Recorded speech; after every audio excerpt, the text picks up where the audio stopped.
Hey, YNR fans. Yes, welcome back to the channel on this Tuesday. And yeah, the twists and turns of Genoa City, where every conversation feels like a masterclass in double dealing, heartache, and drama. We're going to dive into this episode where we have Nikki making a job offer to Claire, Jack rejects Billy's company name change, and Phyllis irritates both Jack and Lily in today's episode.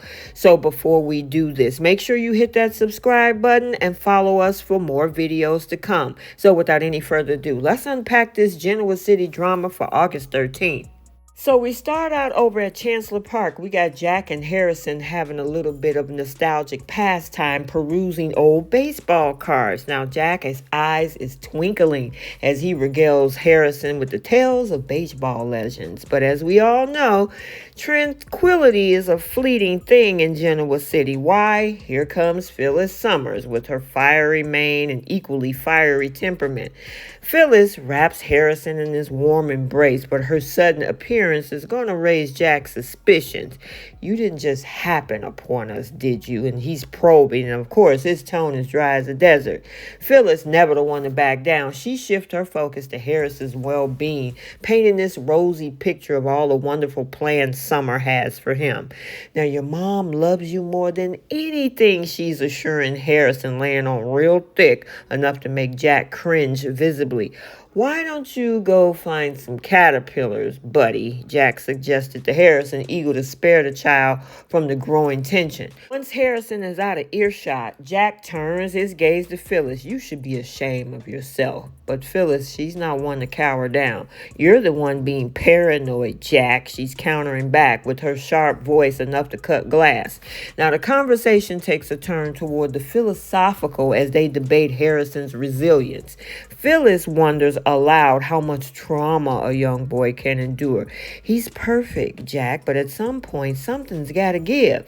Now, Jack, being protective as well, vows to shield the boy from any more heartache. Phyllis, however, sees an opportunity for redemption, a chance to be the grandparents that they never were, or even the parents that they never were.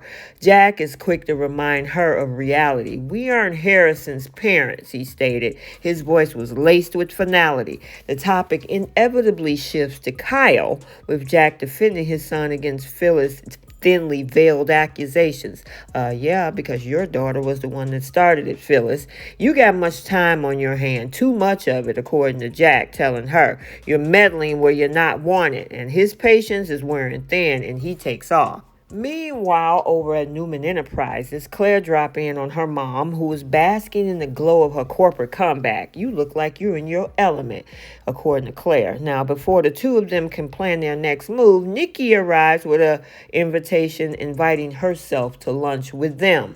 The three of them head over to Society, where the conversation quickly turns to Claire's new job. And in my opinion, I wonder, have the writers been listening to our podcast?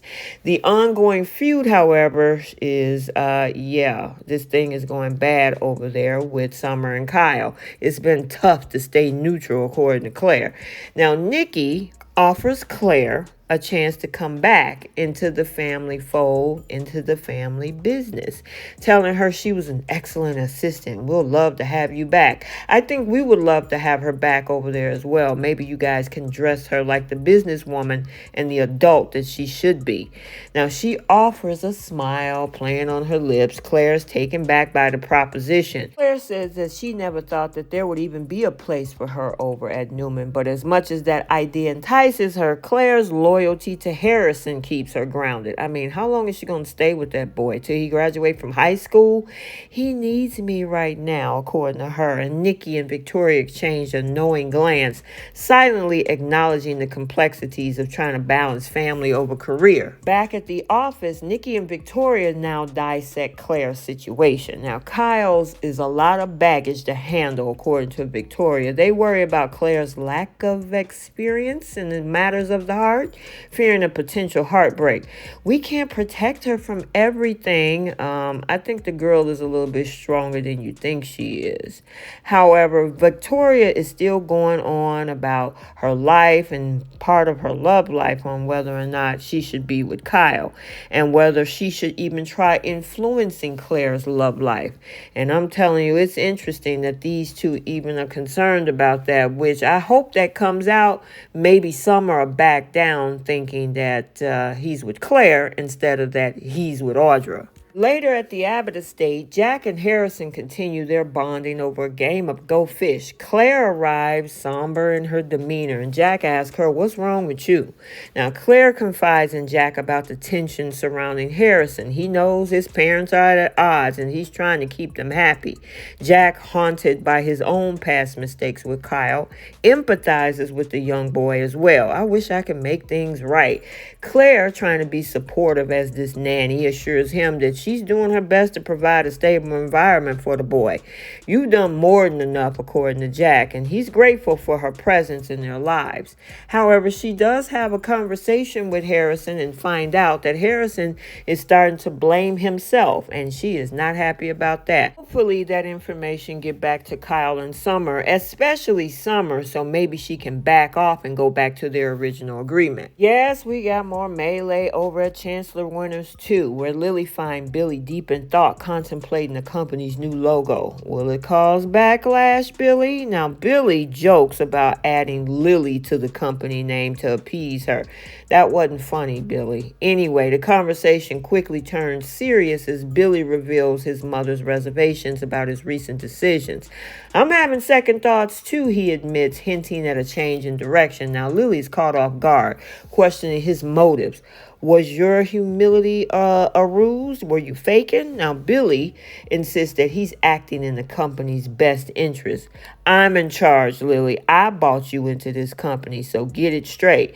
Now, the tension escalates as they argue over the future of Chancellor, and Lily accuses Billy of being fickle while he suspects her of plotting against him. "You're trying to kick me out," according to him. Now, the argument reaches a boiling point as Lily accuses Billy of operating on a gut instinct rather than strategy, calling him Delulu. Yes, delusional, storming out in frustration. Seeking a piece of calm, Lily goes over to the GCAC, only to be accosted by Phyllis. So it's not over yet, the Irritates. "Can we talk?"